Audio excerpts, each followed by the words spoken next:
Benji? Paano mo ito nagawa, Sharina?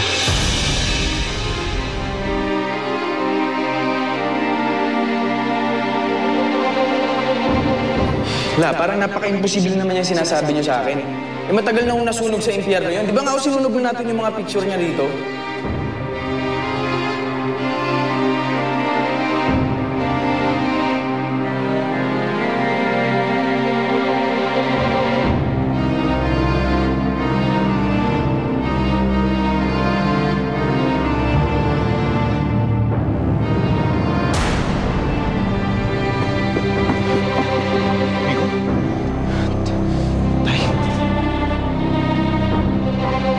Benji, sasabi mo anong nagawa?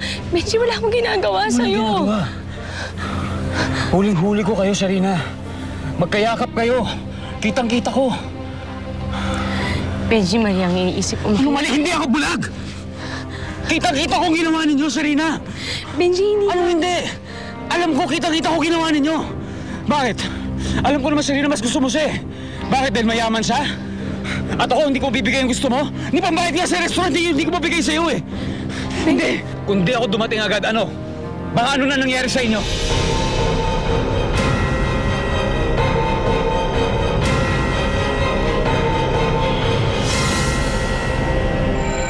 Bakit umuusok niya ang ulo mo? May nakita lang ho akong demonyo sa labas. Nay, paano po? Bakit nagbalik ka pa dito? Wala ka ng pamilya! Sana naman mapatawad din niyo ako. Hindi kita mapapatawad. Nay!